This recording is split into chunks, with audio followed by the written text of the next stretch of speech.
సామాన్యుడిగా వచ్చారు, అసామాన్యుడిగా ఎదిగారు. ఏకంగా ఓ జాతీయ పార్టీకి ముఖ చిత్రంగా మారారు. ఇప్పుడు పార్టీకి one and only star campaigner ఆయనే. ఆయన పేరు లేనిదే, ఆయన బొమ్మ చూడనిదే ఆ పార్టీ కూడా గుర్తు పెట్టలేనంత స్థితిలో ఉంటుంది. అంతలా మోదీ బీజేపీని మార్చేశారు. ఇదంతా కూడా ఎలా సాధ్యమైంది? ఒక్కడిగా పార్టీని ఎలా నడిపించారు? ఎక్కడ ఎలాంటి స్ట్రాటజీని వాడారు? Watch it.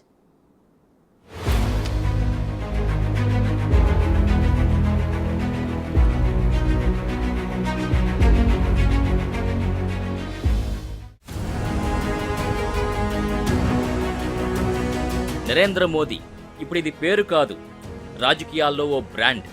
కమలం పార్టీకి అండాదండా ఆయనే.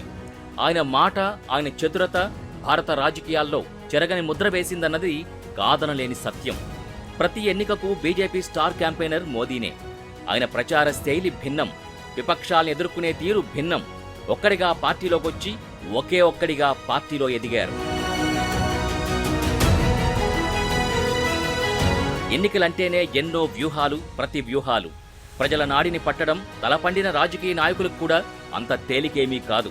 పోలింగ్ కేంద్రాల వద్ద బారులు తీరిన ఓటర్లు ఈవీఎంలో మేటను నొక్కే వరకు ఏ క్షణంలో మనసు మార్చుకుంటారో చెప్పలేం. అయినప్పటికీ ఈసారి సార్వత్రిక ఎన్నికల్లో 400 సీట్లు కైవసం చేసుకోవాలని ఎన్డీఏ పట్టుదలగా ఉంది. అబ్కీ బార్ 400 పార్ అనే నినాదాన్ని ప్రధాని మోదీ తాను పాల్గొన్న ప్రతి సభలో పదే పదే ప్రస్తావించారు. ఆయన బాటలోనే బీజేపీ నాయకులు ప్రయాణిస్తున్నారు. ప్రపంచంలోనే అతిపెద్ద ప్రజాస్వామ్య దేశమైన భారత్లో ఒక రాజకీయ కూటమి 400 స్థానాలు గెలుచుకోవడం ఆషామాషీ కాదు. బీజేపీ ఒక్కటే సొంతంగా 370కి పైగా సీట్లు సొంతం చేసుకోవాలని పట్టుదలగా ఉండడం మరింత ఆసక్తిని కలిగిస్తోంది. ఇందిరాగాంధీ హత్యానంతరం 1984లో జరిగిన లోక్సభ ఎన్నికల్లో కాంగ్రెస్ పార్టీ ఏకంగా 414 సీట్లు గెలిచి రికార్డు సృష్టించింది. ఈసారి ఎన్డీఏ ఆ స్థాయిలో సీట్లతో అధికారంలోకి రావాలని భావిస్తోంది. ఇంత భారీ లక్ష్యాన్ని సాధించడానికి ఎన్డీఏ త్రిశూల వ్యూహాన్ని ఎంచుకున్నట్టు రాజకీయ విశ్లేషకులు భావిస్తున్నారు. ఎన్డీఏ కూటమికి నేతృత్వం వహిస్తున్న బీజేపీకి ఉత్తరాది రాష్ట్రాల్లో అత్యంత సానుకూల వాతావరణం ఉంది. ఇటీవల జరిగిన 5 రాష్ట్రాల ఎన్నికల్లోనూ ఆ పార్టీ తిరుగులేని విజయాలు సొంతం చేసుకుని ఊపు మీదుంది. భక్తుల శతాబ్దాల కల అయిన అయోధ్యలో శ్రీరాముని భవ్యమందిర నిర్మాణం ఎన్డీఏ సర్కార్ హయాంలోనే సాకారమైంది. మోదీ సొంత నియోజకవర్గం వారణాసిలోనూ అనేక అభివృద్ధి పనులు జరిగాయి. ఈ చర్యలు అత్యధిక లోక్సభ స్థానాలున్న యూపీలో బీజేపీ దాని మిత్రపక్షాలకి కలిసొచ్చే అవకాశం ఉంది. ఎన్డీఏ కూటమికి ప్రధాన బలం ప్రధాని మోదీనే. ప్రపంచ దేశాల్లో భారత్కు పెరిగిన ప్రాధాన్యం మోదీ వల్లే అనే మాట ఇప్పటికీ గట్టిగా వినిపిస్తోంది. మౌలిక వసతుల కల్పనకు మోదీ సర్కార్ అనేక చర్యలు తీసుకుంది. ఎన్డీఏ ప్రభుత్వ హయాంలో దేశంలో అనేక ఎక్స్ప్రెస్ వేలు నిర్మితమయ్యాయి. వందే భారత్ రైళ్లు వేగంగా ప్రయాణికుల్ని గమ్యస్థానాలకి చేరుస్తున్నాయి. ఇలా అభివృద్ధి కార్యక్రమాలు ఎన్డీఏకు ఎన్నికల్లో కలిసొచ్చే అంశమే. అందుకే గత 10 ఏళ్ల కాలంలో జరిగిన అభివృద్ధిని చూసి ఓటేయాలని ఎన్డీఏ కోరింది. వికసిత్ భారత్ అనే నినాదాన్ని ప్రచారాస్త్రంగా ఎంచుకుంది. ఒకప్పుడు దేశ రాజకీయాల్ని శాసించిన కాంగ్రెస్ పార్టీ ఇప్పుడు మిత్రపక్షాలతో ఎన్నికల సమరంలోకి దిగింది. కూటమి పేరుతో జట్టుకట్టిన ప్రతిపక్షాలు పంజాబ్, బెంగాల్ వంటి రాష్ట్రాల్లో ఎవరికి వారే పోటీ చేశారు. ఇదే చివరి నిమిషంలో ఎన్డీఏకి లాభపడిందంటారు విశ్లేషకులు. వ్యవస్థాగతంగా బలంగా ఉండడం, క్షేత్రస్థాయిలో బలమైన నెట్వర్క్, ప్రజల నుంచి అభిప్రాయాల స్వీకరణ, తప్పుల్ని వేగంగా సరిదిద్దే చొరవ ఎన్డీఏకు నేతృత్వం వహిస్తున్న బీజేపీకి పెట్టని కోటగా మారాయి. ఆర్టికల్ 370 రద్దు, ట్రిపుల్ తలాక్, సీఏఏ అమలు లాంటి తన రాజకీయపరమైన ఎజెండాలు, ఉచిత ఆహార ధాన్యాల పంపిణీ, ఇంటింటికి కుళాయి నీరు, ప్రత్యక్ష నగదు బదిలీ విధానం లాంటి సంక్షేమ పథకాలతో తన పట్టును నిలుపుకునే ప్రయత్నం చేస్తోంది. పంచాయతీ ఎన్నికల నుంచి పార్లమెంటు వరకు ప్రతి ఎన్నికను బాధ్యతగా తీసుకుని గెలిపే లక్ష్యంగా పనిచేసింది. దాని ఫలితంగానే హిందీ ప్రభావిత ప్రాంతాల్లో గరిష్ట లోక్సభ స్థానాల్ని కైవసం చేసుకునే స్థాయికి ఎదిగింది. ఆ ధీమాతోనే ఒక్క బీజేపీనే 370 సీట్లను సాధిస్తుందని మోదీ విశ్వాసం వ్యక్తం చేస్తూ వచ్చారు.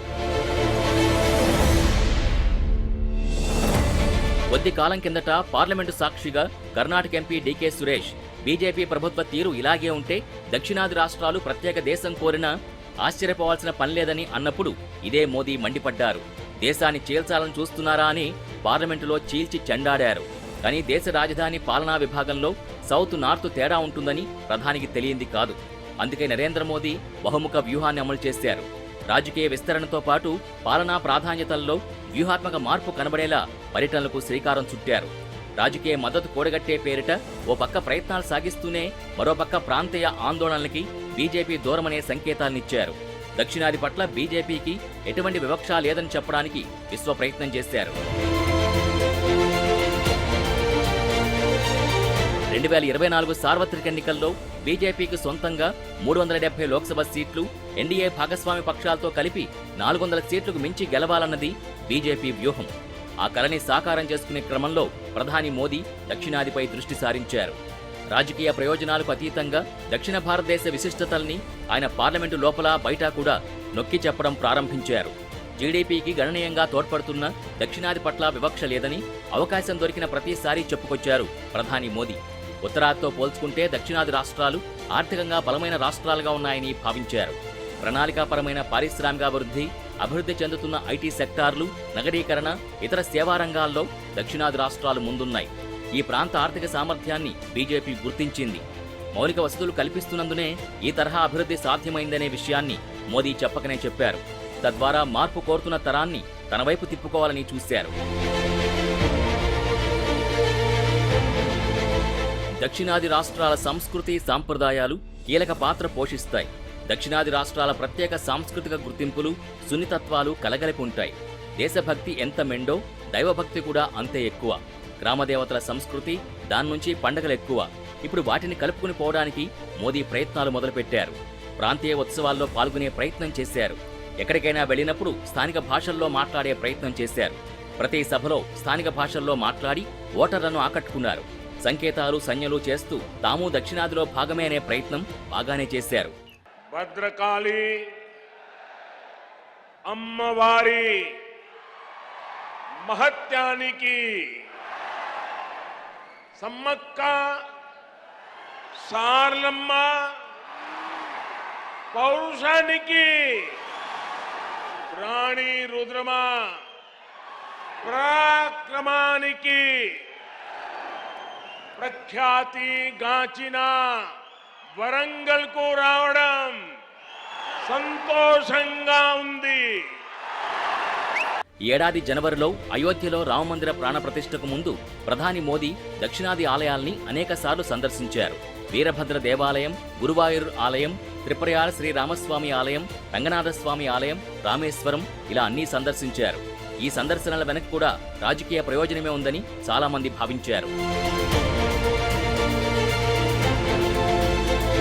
ఎన్నికల కోడ్ అమల్లోకి రాకముందే మోదీ తన వ్యూహానికి పదును పెట్టారు. అభివృద్ధి పనుల్లో భాగంగానే బీజేపీ వీక్ ప్రాంతాలపై ఫోకస్ పెట్టి ఎన్నికల నాటికి వాటిని ఆయన అధీనంలోకి తెచ్చుకునేలా చేశారు. తెలుగు రాష్ట్రాల్లో అసలు బీజేపీ మనుగడే కష్టం అనుకునే స్థాయి నుంచి ఏకంగా మెజార్టీ సీట్లు తెచ్చుకునేలా మోదీ ప్లాన్ ఎగ్జిక్యూట్ చేశారు. ఉత్తరాది కన్నా దక్షిణాదిలో ఎన్నికల సమయంలోనే ఏకంగా 10ల సంఖ్యలో విస్తృతంగా ప్రచారం చేసి ప్రజల్ని ఆకట్టుకున్నారు. ఇక ఇక్కడి వివాదాస్పద అంశాల్ని తమకు అనుకూలంగా మార్చుకోవడంలో సక్సెస్ అయ్యారు. కచ్చెతీవు అంశం, లిక్కర్ స్కామ్ వీటిని ఆసరాగా చేసుకుని బీజేపీ బలానికి ఊతమిచ్చారు మోదీ. ఒకప్పుడు కాంగ్రెస్కు కంచుకోటగా ఉన్న సౌత్ ఇప్పుడు దక్షిణాదిలో కేవలం 2 రాష్ట్రాలకే పరిమితమైంది. ఇదే అదనుగా బీజేపీ పావులు కదిపింది. మొత్తంగా ఎగ్జిట్ పోల్స్ నిజమై మూడోసారి ప్రధానిగా మోదీ బాధ్యతలు చేపడితే ఓటమెరగని యోధుడిగా మోదీ నిలవడం పక్కా. ఓ సామాన్య కార్యకర్త నుంచి ప్రపంచంలోని శక్తివంతమైన నాయకుల్లో ఒకరిగా మోదీ నిలవడం ఆయన అపర మేధావి అనడంలో సందేహం లేదు.